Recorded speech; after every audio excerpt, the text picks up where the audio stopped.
And we're back with the Costello Coaching Podcast. I'm Tommy Costello with my brother, Jack Costello. What's up, Tommy? Thanks for having me on. Yeah. Jack, you were kind of on me for not having you on the podcast. And I didn't think that you would want to do this. So thank you for doing this. Yeah, no, I saw Michael go last week and I was kind of hurt a little bit. I never got asked to get on here. So I'm excited to be on. Hey, I know you're going to have plenty of quality information to offer so many people. There is so much that I learned from you that I put into my coaching. So I'm really intrigued to see where this conversation goes and see what I'm going to learn tonight, because that's what I'm always intrigued about whenever I do a podcast is what can I learn? So let's get right into this. Let's do it. All right. I want to start in pro ball. Okay. Most of the time when guys are players and I'm talking with players that have had a career, sometimes I start at the youth level and kind of work my way up to pro ball and learn about their development and what they were focused on at that time. For you, as I was thinking about this conversation, I want to start in pro ball and I want to identify what were the two biggest differences that you felt like were in the pro game that weren't in the college game for you. Well, I think for me, just going into the pro game, I think the first thing that I want to kind of go for is like my introduction into pro ball. I finished my college season, didn't really know if I was going to be able to continue playing baseball. So going into pro ball, when I got the opportunity, I just went in with a lot more gratitude, I think, and I was just very grateful for the opportunity. And I think in baseball, when you go into something, when you're happy and thankful and confident, that's just gonna lead to success on the field. So going into it, I definitely learned a lot, but I think the two biggest takeaways that I'd say from playing pro ball is the work that you put in on your own will translate. And I think the work that you put in is what can give you confidence. I think it translates into confidence more than like a direct correlation to I train this way, so I'm going to get this result on the field. What are those specific things that you're doing that are building your confidence in the pro game? Because you started off, red hot. Your first 100 at bats, what was it? 5 strikeouts, 7 homers or something? Yeah, somewhere around there. Yeah, so something crazy. And these are professional pitchers, like the way I think about it is the best guys in high school get to go play in college. And then the best guys in college get to go play in the pros, but all of a sudden 50% of the pro population is American. And then the other 50% is the best players around the world. And then you performed at such a high level and you're saying that your work was a direct correlation to that. Why do you feel like it was that way in pro ball versus maybe not that way in college? I mean, I think I was wanting the opportunity to play professional for so long. And with that being in college, just constantly like trying to put in work every single day and then maybe thinking, all right, my sophomore year, I'm going to get drafted. And then ended up not happening. I went back to school and then go back for another year, junior year. This is going to be my year. I'm putting in a bunch of work and, just didn't work out. I didn't get drafted. So I went back for another year and just another year of stacking days and continuous work that when I did get into the pro game, I went in with, like I said, gratitude and confidence, but also just the right mindset of I didn't go in afraid to fail. I think sometimes athletes go into situations and they get to a spot that they've been wanting to get to for so long that they kind of get there and sometimes, it kind of hits them like, all right, like I don't want to fail now. So I went in with a mindset of, got an opportunity to go play in low A right after the draft. And I just kind of went in with just gratefulness and I wasn't afraid to fail. I was like, this is me. I'm going to go out and play my game that I've continually played my entire life and see what happens. Like I really was just in a mindset that like I can go out and hit a home run or I could go out and strike out and I'm still just thankful for this opportunity. So I think that's what kind of breeded a lot of success going into that moment. That's cool. So it kind of like calmed you down. It was almost the fact that you had the opportunity, you're grateful for the opportunity, and then you took full advantage of it. I mean, your story, for those that don't know, someone that's always kind of been maybe a little overlooked throughout your career, always known as a really solid player, always known as a great player, always known as a leader amongst your peers on your team, but maybe not thought of as like the guy or the most premier guy or the highest touted or scouted guy. And then throughout your whole career, you kind of found a way to just push that door open a little bit. Someone cracked that door open a little bit for you and you'd slam that thing wide open. And that's what I really saw when you took off this first short season of pro ball, you go from a senior signed 10th round draft pick, which is phenomenal, especially in the draft these days. To even get picked is such an honor. But, not the first round premier pick that got millions and millions of dollars. And you had that, 90 to 120 day stretch where you got to prove yourself, and the door was cracked a little bit and you slammed it wide open and gave yourself a great launching pad for a true opportunity, it seems, coming up in spring training. Yeah. And I think that's just the mindset that I took. And what really helped me learn that was going into college.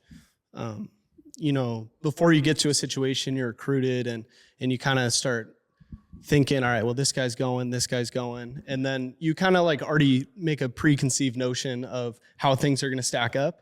Where in college, it really hit me when I got there. When I got to campus, it didn't really matter if you were a walk-on, if you were a guy that started the year before, if you were one of the high scholarship guys.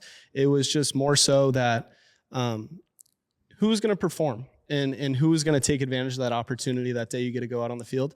And I took that same mindset when I got to pro ball. I didn't go in like, oh, this guy got drafted here, this guy got drafted here. Like I went in with just like I said, a thankful mindset.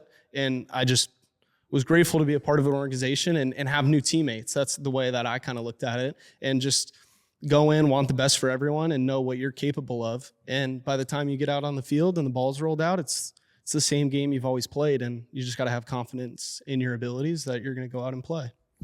That's awesome. So when you showed up to college, so for me, when I showed up to college, it was really exciting. I was at the Pac-12 level. And I'll never forget, the first time that I was pretty amazed at the college level and, going to Chaminade High School and watching Blake get drafted in the first round and, being around that level, you always, thought like, oh, college is just the next step. Almost like not a grateful mentality, like not that I'm grateful to be here, almost like, yeah, I should be here, right? And there's nothing wrong with that mindset. But I think what happens is you can get blindsided. When you're grateful for an opportunity, you're super aware of what's going on. And you're very aware in everything you do. You're aware of your surroundings, the people you're around. You're always like locked on. And the big thing when I showed up to college and I had that culture shock of, wow, like I might not be good enough yet to play at this level, was I watched Noah Bremer. He was our Friday night guy. I watched him throw a bullpen. And he was 90, 91, 6'6" righty, but he dotted every corner. He said fastball away, it was right on the black. He said fastball in, it was right on the black. And even though that was my teammate and that was my peer and that's who I was playing with, that was my, that was the Friday guy, the number one pitcher, I felt so far away from being that because I was like, wow, do I look like that when I pitch? No, I don't. Do I have that velocity when I throw? No, I don't. And I kind of got myself into a little game of comparison. And that was dangerous because then you're trying to always play catch up. And so the fact that you went in there with the clear mindset of just, all right, I'm going to be a great teammate, I'm going to go play, it almost helped you launch out forward. Now, when you showed up to college, what was that like for you? Because you were not a big offer guy. You were a low offer guy. And I'm pretty sure you were like fourth or fifth in line at third base. So how'd you not, like, that's something I'm really interested in. Like, how'd you never, I'm not going to say that you didn't doubt yourself because we all doubt ourselves, but how'd you keep that confidence when you're, put at the back of the line, limited reps, and for lack of better terms, a coach that was probably really tough on you as a freshman? Yeah. I can really dive into this. I think there's a lot of different aspects that went into my first semester in college. So first off, it was COVID. It was 2020 fall.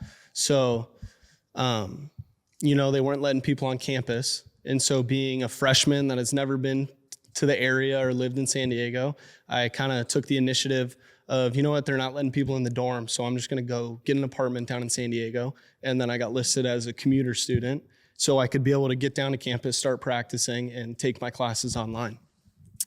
And, the fall, it was tough. I think there was just a lot of adjustments as far as, like you said, baseball wise, you see your teammates and your peers, and you're like, wow, there's work to be done. This isn't high school. And then there was adjustments like class. I was taking college classes from apartment and on my computer. Like I didn't really see anyone. We couldn't do anything outside. There was a bunch of COVID rules. So that played into a lot of it too. And then performance baseball wise, it wasn't there.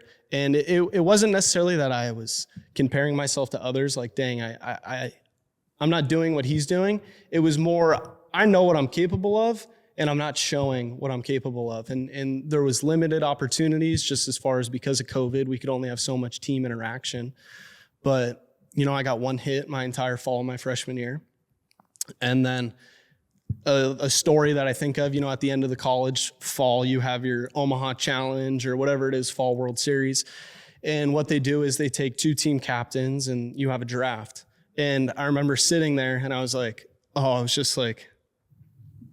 gosh, I hope I get picked. And I was like, I don't know what's going to happen. I remember sitting there and like pick goes by. And we're sitting on the turf area at USD and I'm sitting there. And then I look over and it's me and Garrett Rennie, who was a junior at the time that had just gotten Tommy John. He was in a brace. Me and him were the last 2 guys. And then he got picked because they wanted him as like a culture guy in the dugout. And so there I am, like last pick, and I'm like, oh my gosh, like what is going on? And then to make it worse, I get up there and they're like, all right, we're going to use you on the mound because like we saw like you had stats in high school. So like you're going to pitch, like, because we're going to need a guy to throw extra innings. So I was like, all right. And like, oh dude, I was like trying to keep a smile on my face, but like really just like devastated. I was like, damn, this sucks. But, just kind of took advantage of the opportunity. I ended up shoving. I ended up having an inning. I had 3 Ks. And then it hit me and I was like, oh gosh, I hope they don't make me a pitcher because I was like, didn't really perform at the plate. And I was like, dude, I went into that long winter break and I was like, dude, I might have to redshirt. I don't know. Like a lot of doubts, like you were talking about. And it wasn't doubts. It was more doubts on like how other people are going to perceive me rather than like how I perceive myself. Like I still knew what I was capable of, but it was me doubting that the coach was going to make a certain decision about me. And what really helped was like long break. I really got in the weight room and that kind of just instilled a little more confidence in me and just like putting in work. I think just like I was just lifting weights and like a lot of times it was functional and the other times it was more just kind of like therapy, just kind of like moving stuff around, knowing what I was capable of. And then like it really hit me right around Christmas time when I looked in the mirror and I was like, yeah, like you can do this. Like, you know what you're capable of. I'm going to go back in. So go back in that January and I just went in with like a whole different mindset, almost like a FU mindset. And it wasn't that I had anger towards anyone at USD or anger towards myself. It was just like me versus the game. Like I know what I'm capable of doing and I'm going to go do it.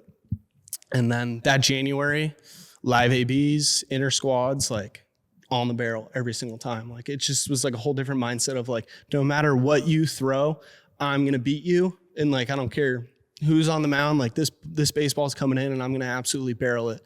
And I'm not letting anything by me. And it was more like, I didn't care what the coach was going to say to me. If I hit a home run or I struck out. And I think that's the mindset too of you just like letting go of failure, that like, I know what I'm capable of. I'm going to give it everything I got. And I could care less what someone else says that it was good or bad. And it wasn't that I didn't care for the opinion of my coaches. That was not it at all. I have the utmost respect for everyone at USD. But yeah, and then just kind of took advantage of the opportunity there. And coach told me like, hey, stay ready.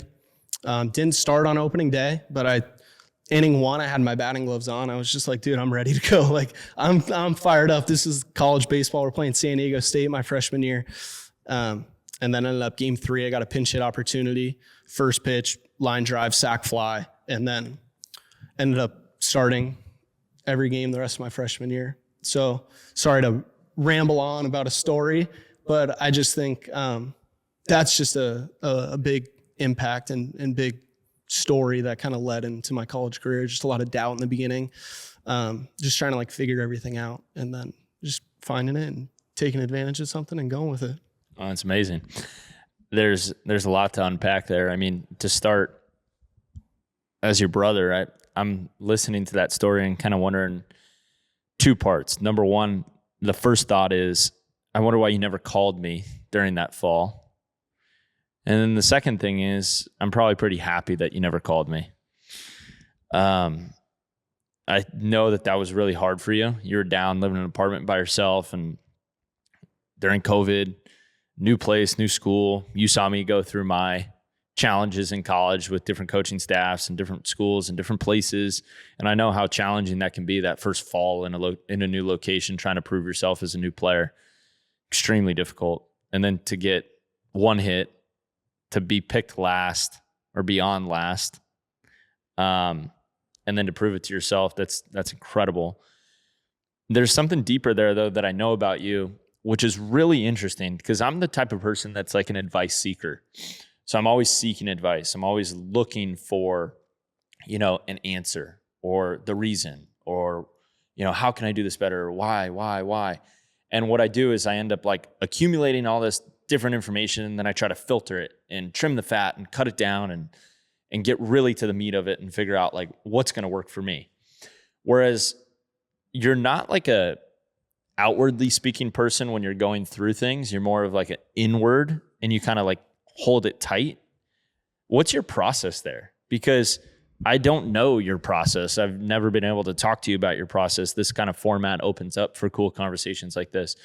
You might not even know your process, but like you say, yeah, I looked in the mirror on Christmas and I turned the page and I did it. And it's like, was it that simple for you? Yeah. I mean, I don't think I can give you any specifics or dive into specifics like, hey, this person told me this, or hey, I wrote this down in my book. I think it was more of just all right, like you just made a conscious like decision. I'm looking at myself, and I'm addressing my situation, internally, and saying, all right, what do I want it to look like? And right now I'm in a spot where it's not looking how I want it to look like. So either there has to be a change that I make, and whether that's a physical change or what I do on a daily basis, or that's just like a mindset change. And I think that's kind of what I dove into, just a mindset change of like getting competitive. Getting competitive. Like I'm really competitive, and I'm not like, I mean, this is me describing myself, but I see myself as a very competitive person, and I'm very like internal on like an FU mindset, but I'm not going to be, I'm open. I'd love to talk with everyone, give people advice. I'm not like an outwardly angry person, but I think that there's like an internal mindset of it that like, I really don't care who you are, that like when we start competing and I know it's something that I'm good at, like I want to beat you, but I want to rub it in too. Like, and not because it's you, it's because it's me doing what I like to do. And I know that I'm good at it. And I want to like, and I'm not only like going to beat you, but I'm going to find a way to like keep beating you and like do it like not aggressively, but really, really beat you. I think that's what I'm trying to go with. I think that's why you and Jagger get along. Yeah. Jagger's the man. Yeah. I mean, I think me and Jagger have a very similar mindset on, younger brother. Jagger's a younger brother. I think that there's definitely things in family dynamics where younger siblings maybe observe more. And I think that's the kind of route that I take. You keep trying to keep it inward. I like to observe more and, not talk too much before I like establish some comfortability. And then once I like feel comfortable and I have observed and assessed the situation, then like I try and take the plan of how I'm going to approach this. You think Nico did a lot of talking for Jagger? I don't know. I mean, I've only been around Nico and Jagger 2 times probably when we're both together. But yeah, I could see that Nico did a lot of talking for Jagger, the very similar way that you did a lot of talking for me. Yeah, I definitely did. And that's great though. I mean, you guys are both so unique in your approach. I think it's why I'm so, cultivated and ingrained in that relationship that I have. And I'm fortunate to have with Jagger, is that you guys are so similar in the way that you kind of keep things inward. You get competitive. You find a way to grit through it and work through it and beat people. And I'm super attracted to that, because not that I'm not like that, but I think I'm playing like a little bit different game. I think you guys have such a unique mindset, and I'm so attracted to that mindset. I think that I'm always on the search for like kind of what are my engine starters. I know that I'm very, very motivated to work hard and achieve at a high level, but sometimes it's hard for me to connect with, why. Like, why do you want to achieve that? And I'm like, because it's cool. Like, we're on earth and we've been blessed with this life. Like, why wouldn't you go for like the most amazing things with this opportunity? Like, I've been given a healthy body, a great family. I have like the biggest head start in the world. Like, I'm going to try to go accomplish the toughest things there are. And I put way too much on my plate a lot of the times, where what I'm really love about you and Jagger is you guys keep your life very simple in the terms of you're really focused on what you're working on at that current moment. And that's great. I have my style, you have your style. You know, I like doing 10 things at once because it kind of keeps me going and like keeps me creative, where your focus is professional baseball right now. So wake up, eat, train. I mean, we can talk about your routine because it's phenomenal. And I think the first time that it really transitioned was that fall of your freshman year, coming home for winter break. We legit trained because it was 2020 and I was going to that tryout in Palm Springs before I got hurt. And we trained for like 9, maybe 10 and a half hours every day. Like legit, no, like maybe a break in between, but it was wake up, lift, sprint, eat a snack, throw, take a break, go hit, go lift again, sprint, mobility, soft tissue. It was 10 hours a day. Yeah, no, 100%. I think you can look at that as more of a blessing. You know, obviously that was a crazy time, and for us too, like we were so used to always going that necessarily we probably weren't taking it from the most strategical point of like, all right, this is going to make me a better athlete, or this is, we were just doing stuff to do stuff. Yeah, to do stuff like everyone was. Like you were bored. And I mean, we were lucky enough, we had a gym at the house. And I remember we were just like, we'd lift twice a day. And it wasn't just because like, all right, I'm trying to get huge. It was just something to do. And that was the first time in my life where I really kind of like fell in love with the weight room. I was always like, loved playing, liked working out, but not as much as I liked playing.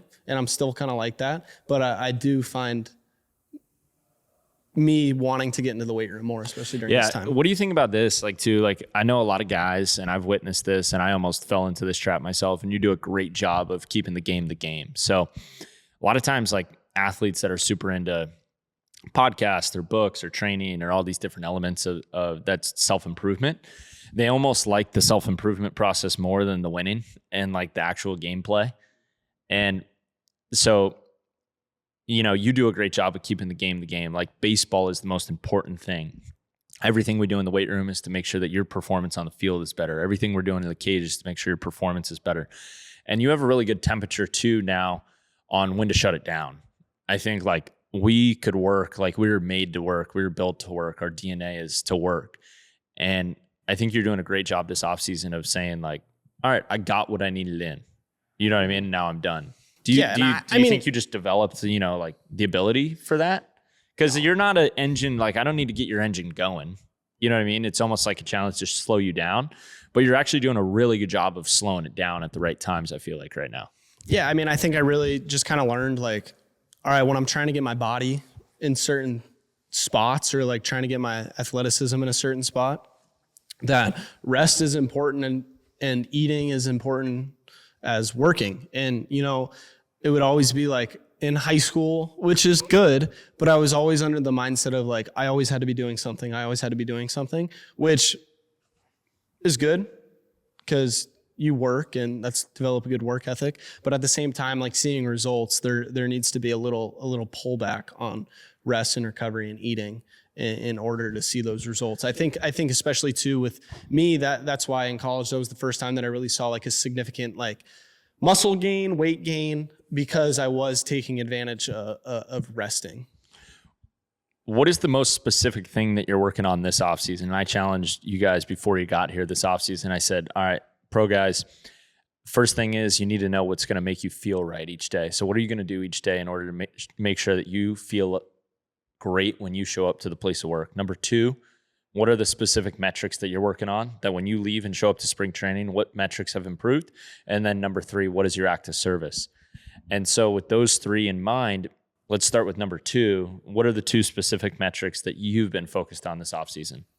Yeah, for me, it was just getting more athletic and getting more explosion. I think for me, I play multiple positions and I love that. Like I love being able to bounce around the field and play different positions. But with that, you have to have a lot of different athleticism. I think there's a lot different footwork when you're playing third base versus second base versus first base. And then there's a different type of range that you need to have when you're playing the outfield. Like if you're playing on the corners left and right, you're having more like first step, 10 to 15 yard range to go track down a fly ball, where in the infield, you have a first step, 1, 2, 3 step to go make a play. So I think me just training overall and becoming a better athlete has been my main thing. So just trying to get my numbers down metrics wise on my 10 yard, on my 30 yard, 60 yard. So just getting increasingly faster. And then like we've been working on the force plates too, trying, especially on a counter movement jump, applying more force to be able to be more forceful. And that's why we do a lot of plyometrics too as well, of getting out of the ground and more reactive strength. Yeah. That's great. Yeah, no, you've been doing really well. You've been testing extremely well, hitting all your key points. And two, for guys that are, we take these conversations almost for granted, I think, at this point in our careers, like both of our careers, my professional career. Like the great factor that I have is I have access to, 16, 17 of the 30 MLB clubs. Like I can call those clubs and talk to those clubs about what they're looking for and what they want out of the players, and talk to some of the highest level agents about, what they're focused on in the game. And I think it was really interesting that you came back this offseason, with such a sharp focus on what those metrics were that they were looking for in terms of your reactive strength index. So what that is a measurement of basically your twitch. Your reactive strength index is a measurement of how twitchy you are and how strong you can react to the ground, essentially. And then your overall force production, which can correlate to maybe more power when you're hitting. And then the biggest thing though was like keeping you a corner outfielder, corner infielder, and not making sure that you weren't being isolated just as a power hitting first baseman because of your home run production. And so the Padres gave you some specific points to work on and to hit to make sure that you stay a corner guy. So I'm pretty sure it was a 10-yard time, like at 1.6 or below, right? And then what was another metric that you had? Yeah. So look, guys, like if you're listening to this and you're a baseball player and you're aspiring to play at a collegiate level, or you're aspiring to play at a professional level, Jack had all these numbers that he produced on the field in terms of hitting and his production at the plate and his defensive metrics. But the Padres sent him home with two specific metrics. They wanted the 30-yard time at a certain point, and they wanted the 10-yard time at a certain point in order to keep him as an outfielder and a third baseman and not just a first baseman. So even at the professional level, you can do all these things right, and then they boil it down to maybe these two simple metrics. And it always comes back to speed. Speed never has a slump. And so you've been doing a great job working on your speed, staying focused on it and getting faster. And speed is a skill. Oh, 100%. And I think that's like the way we've approached this offseason is just the proper way that you should approach it. I think I do things very well. I do things above average on the baseball field. And then there's things that I'm average to below average that I need to improve on, but not letting it slide on the things that you do above average that gets you there. Yep. And so I think you take this off season on things that I need to get better at. So that I think is how I increase my engine. Like if I can run faster, that's only going to help my game more. But that's not me giving away some things that I do really good at the plate. And I take this away. Like Coach Brock Ungrich at USD got to play for Tony Gwynn. I got to play for Brock, loves Tony. And he gave me my sophomore year, he gave me Tony Gwynn's book on hitting. And I think there was just like one key thing that I really think about. And it was Tony Gwynn just talking about if you do something extraordinary well, but there's a lot of things that you do average, don't just focus on the things that you do average to get better, because now what you do extraordinary well might go down to average. So there's going to be no need for anyone that's just average across the board. Like, yeah, we can improve these things that are average, but still keep the main thing. Like, hey, I'm really good because I do this. And Tony Gwynn's famous saying was know who you is. So understanding of who I am as a player and who I am as Jack Costello, that I'm going to keep doing the things that I do really well, but having a slight focus on these things that'll only make me better. So I think that's an important thing to take away from it. Who is you, right? Like, what is that outstanding metric?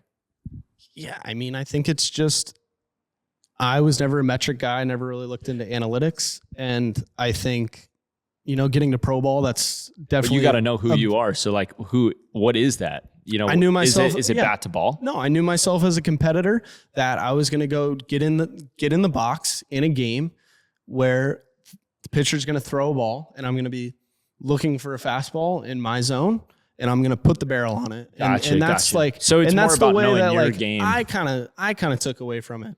And it's knowing that there's different games with everything you do. I think the fortunate thing to be able to play pro ball is you play every single day. You have your routines, you do your glove work, you hit your BP, and then you go out and play. And I think the biggest thing for me was that like I turned glove work and BP into a game. So I'm approaching this glove work and BP as the game of glove work and BP. And whether it went good or bad, it was like, all right, well, I'm going to go in, take a quick shower, put my uniform on, and then I'm going to go on to my next game, which is the game of baseball. So like separating the two, I think helped me because I approached it where I didn't let anything previous building up to the game give me a different mindset on how I felt about myself going into what actually mattered, which was performing first pitch at 6:05. So yeah, you were working on your A tool as a competitor and as a gamer. Yeah. So there's a specific coach that comes to mind that mentored you throughout your life. He's mentored me too. He's a great human. Jack Wilson. Talk about how Jack Wilson's had an impact on your life as a human, your game, but really making you such an elite competitor and an elite player of the game of baseball. I think of Jacob, elite baseball player. It's such a lost art in all of this training. It's such a lost art in all of this is getting boiled down to, what really matters here, scoring that runner from third, fielding that ground ball. So I've gotten to watch Coach Jack, impact so many lives. And he was the first guest on the podcast. And talk about how Jack has impacted your career and inspired you to play the game the way you play the game.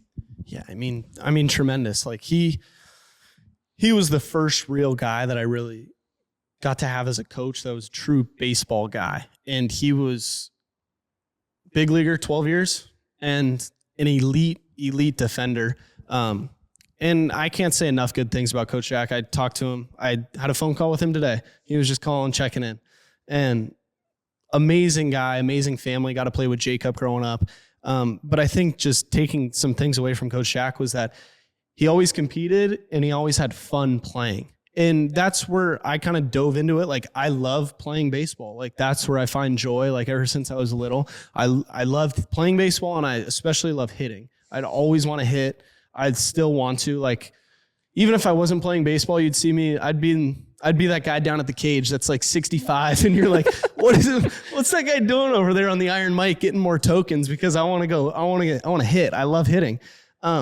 But Coach Jack was the same way. He retired. He became our coach, but that didn't stop him from loving the game of baseball and loving it to a point that he like still wanted to learn. He wasn't playing anymore, but he still wanted to learn more, and he still wanted to impact baseball players' lives and help people like understand the true meaning of the game and the love for it. And we'd have practice. We'd be 13 years old, and Coach Jack would be out there fielding with us. And I think as a 13-year-old, you don't really understand the magnitude of the amount of knowledge that guy has, playing 12 years in the big leagues, plus whatever, 3-4 years in the minor leagues, to playing in college, to playing in high school. Like, I'm 12 years old.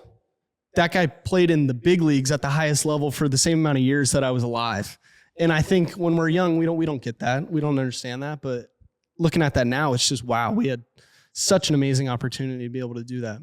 So I think that's the way that I kind of took away from it too. And still like loving the game of baseball. Like, even though you get into the pro level, like, I still try and think of it and watch baseball the same way that I'd watch it as a kid. Like, liking players, like, hey, this guy does this. Like, oh, he does this with his stance. Like just because you are getting closer to the same level or you're playing with your peers doesn't mean you still can't be fans of the way they play the game, because like you truly love the game. And I like watching you, and I can learn some things from you, and I can take that away.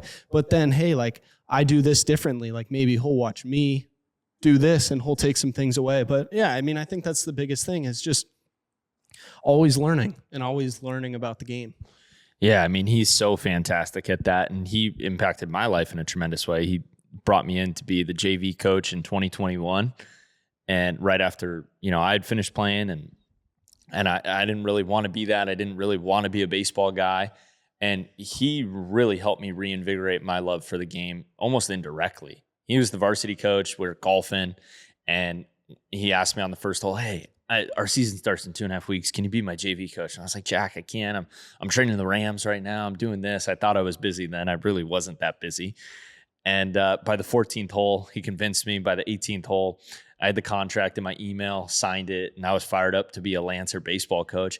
And that was one of the greatest experiences of my life. Like, I will tell that story of me being the JV baseball coach, for as long as, I'm alive, because that was so important for me, because I would get to witness Jack and the way that he interacted with his players and the way that he was coaching at such a high level. Even though high school baseball isn't really that high level, he was teaching at an extremely high level. And there was so much happening. There was so many dynamics happening where he was helping people reinvigorate their love with the game for me as a coach. And I wasn't even like on his staff. I was coaching the JV team on the backfield. But I would take his ideas of being with the players and our practices. Once I set a culture, and once I set a tone, and once I set a discipline with the team, I had to be the leader. I had to be the coach, because I was young and I was with 17-year-olds and I was 23. And so I had to set some leadership guidelines and, order of command kind of guidelines. And then once those things were set and I had the respect of the team, practice was, hey, I'm leading off and I'm playing center field and we're scrimmaging and I'm going to compete with you and we're going to play as hard as we can. And then when I throw batting practice, we're not just hitting batting practice. I'm going to strike you out, and we're going to play hard, and we're going to play fun, and we're going to compete, and we're going to play good. And that kind of attitude of just getting competitive, it's something that I just loved. And I learned that from him. I got to see that from him, that that's okay to coach in that way, to be with the players, to be with the guys. Right. And, he's just the best. I absolutely love him. So, hats off to Coach Jack for just, impacting both of us in such a tremendous way. And he's such a leader, and I look up to him in so many ways. Now, the next coach, Rich Hill. How did Rich Hill impact you in what you were doing? Yeah, I mean, Rich Hill, legendary college coach. He recruited me. I remember the day he recruited me, and I remember going down into his office and, hearing stories about Coach Hill and people playing for Coach Hill. There's just a lot of different stuff bouncing around, and like looking for those who don't know, notorious like hard ass.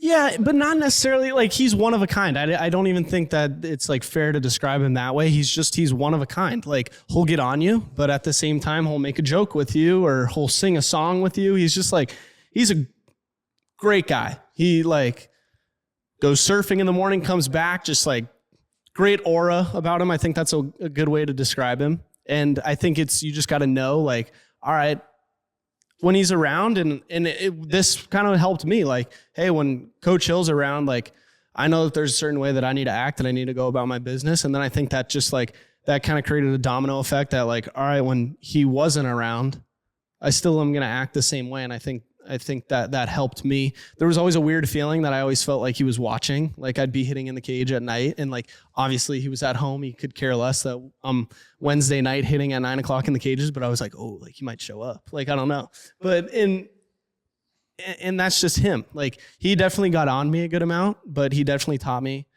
a lot of things, and taught me more of just another great example of someone appreciating the day and appreciating going to the field.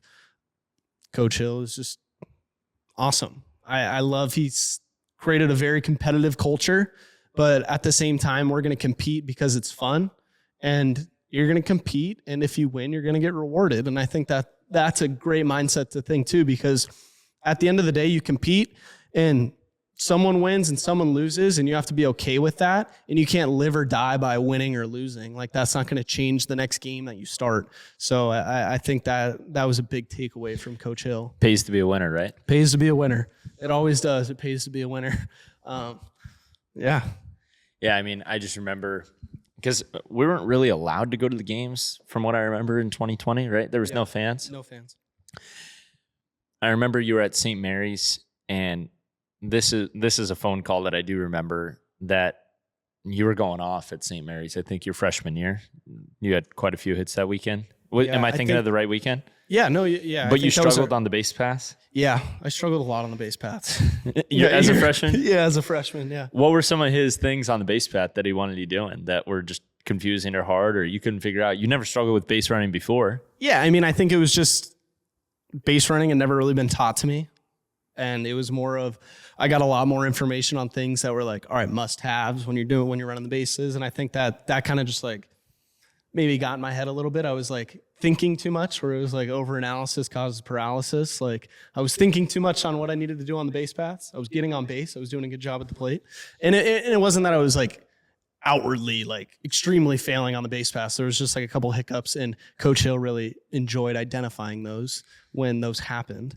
But I mean, it was good. It all was good. And I think that that's the way you got to look at it. Everything happens for you, not to you. So I think just approaching that, like being able to hear it from Coach Hill a little bit when I made a mistake, to understand what he's saying and not how he's saying it, and being able to just kind of let that slide off my back and go out and keep playing free. It was a good thing. But yeah, I think where you're going with this in St. Mary's, we lost on a Friday. I had a base run. No, let me take that back. I had a base running mistake. We're on Saturday, and I have a really like short lead, and I'm on first base, and there was a ball in dirt, and I like didn't go. I wasn't getting far off enough, and I get back to the dugout, and Coach Hill is just like, Jack, you got to take a bigger lead. What are you doing? Like, this is just terrible. I'm like, he uses some other words that tell me that like I need to get going and need to take a bigger lead and stuff like that. Next at bat, get on base. I take a huge lead, like big lead. I'm like, all right, I'm just getting out there. I take a big lead. Pitcher picks off. I get picked off. Oh, no. So I get picked off. So I'm, St. Mary's, it's close dugout right there to first base. I'm kind of like walking back to the dugout. I'm the freshman. I just got picked off. And Coach Hill's just sitting there with his arms crossed. And I'm like, all right, I'm about to get absolutely blown up. Like, here we go. And he just looks at me and he goes, Jack, we got to shorten up the lead. I was just like, yes, coach. Yes, coach. But I think that's just a funny story, and there's many stories about Coach Hill. But, yeah. Yeah, I think you used some more colorful language when you told the story to me. But that's awesome. I just know that he impacted your life at such a pivotal point in your life. I mean, he identified you. He was one of very few people for the young players that are listening or parents that are listening. My brother, I had quite a few offers as such a young high school player, where you were primarily focused on football in high school. It didn't go your way in football because of some dynamics I'm not going to get into, but and then you were like, all right, I'm going to put my focus into baseball. But you were going into your senior year of high school. Junior year. Oh, junior year of high school with no real looks. Like, no one was really looking at you. You had, what'd you have? Tulane? Yeah, Tulane and USD. Those are walk on from Georgia Tech, or like talk from Georgia Tech, but more so like guy knew the area, had mutual relationships. But so there wasn't much going on with the recruiting game. But USD identified you at Dude Day. Scotty Tenen, absolute great human being for both of our lives, and has helped us so much. Scotty has been so impactful for so many humans, but he sets up this event called Dude Day, and you were at the OG Dude Day. Yes. Right? Yeah. There was 30 players, and there was like 70 coaches. Yeah. And I think the story goes that you fouled the ball off, and Coach Hill pulled you out of the roll cage, or identified you after a foul ball. How did this go? No, it didn't really go like that, but it was more, I remember I was mainly focused on football. I really wanted to play football. I didn't do any baseball that whole summer. That's a pivotal time, I think, in guys, when they're getting recruited, you're going into your junior year, you really want to perform that summer.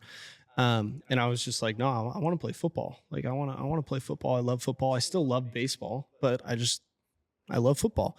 And, I'm going through it, and due day was in like August, and I hadn't done any like baseball events. And Scotty was like, no, you gotta come, like at least come to due day and take BP. It'll be good. And, Scotty's, like you said, impacted both our lives. Amazing. He's a great human. But I remember I rolled up and I had football practice. I had morning football practice, and then I showed up to due day and they had already started. But Scotty, being Scotty, was like, no, we got one more guy. He just got here from football practice. So the 30 to 40 guys that were there already did their infield, outfield, kind of like showcase style. And so I went out there all by myself, and it was like, all right, Jack, you're going to take 3 straight up ground balls, 3 backhands, 3 forehands. And I just like went through this whole thing all by myself, the only one out on the field with all coaches watching. And I think that was another time where I was just like, I'm just going to go do it. Like, I'm not really thinking about any of that. And did it, took BP, took really good BP. But yeah, I think I maybe getting to the story with Coach Hill, first at bat, like foul the ball straight back. And then next pitch, hit a ball on the gap, hit a double, came into the dugout, and Coach Hill was already in the dugout. And he claims that he just saw one swing on one foul ball, and that was it. So maybe that is. But yeah, there were 70 coaches. He was the only one that came up to me and Coach Hill saw it, man. Yeah, he did.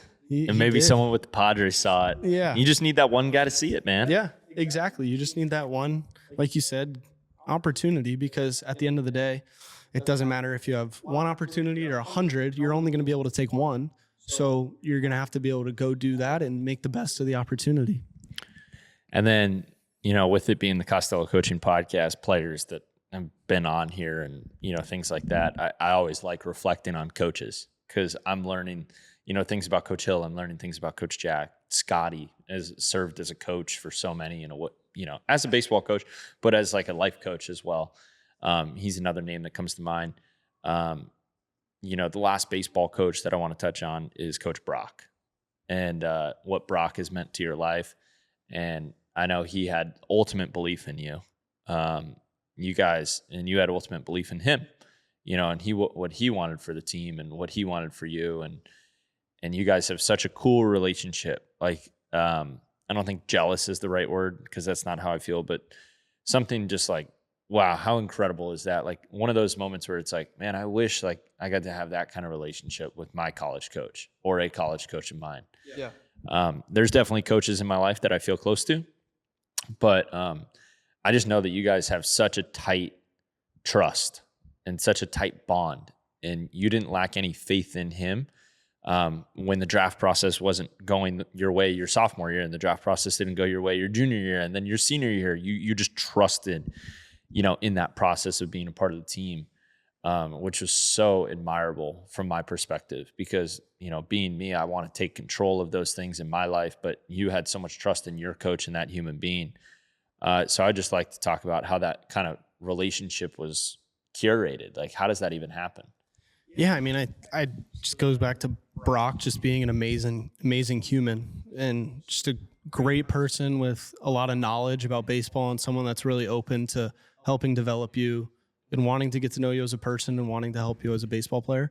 But, I think it goes back to, obviously, Coach Hill saw me for the first time, got me down to campus, and then it kind of went from that moment, kind of passed me off to Brock, and that really developed our relationship.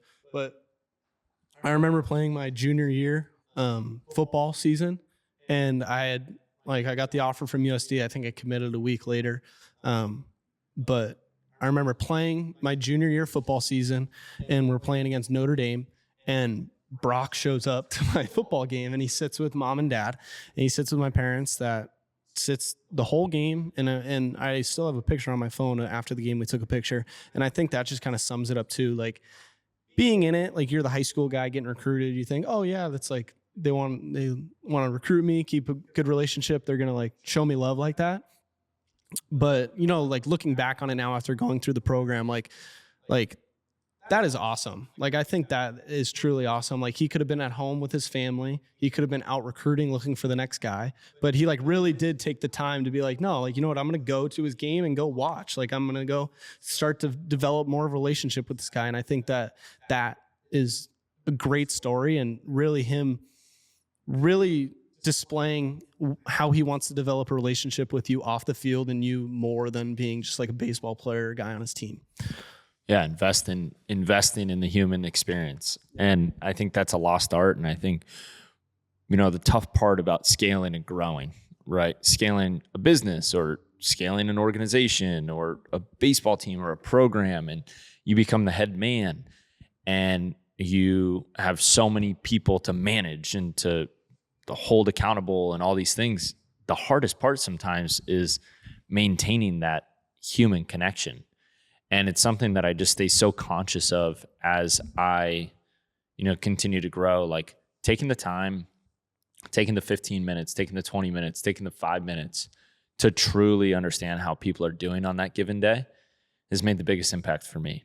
And I know that Michael spent a long time talking about this on the podcast, just how he invests in human relationships and people and how that helps him.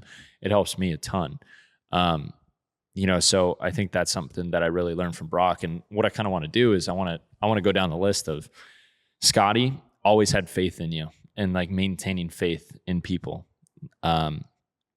Coach Hill saw something in you, right? Coach Hill saw something in you and held you accountable to what he saw, right? He had this vision for you and held you accountable to that. And then we have Coach Brock, who really invested that human side of the relationship. And then Coach Jack, who really taught you how to, embody what it means to be a ball player and what it means to have fun playing the game and compete and win. And now you have, Jagger in your life who's, teaching you how to stay focused on how to make those metrics happen, how to endure professional sports, how to endure a professional life.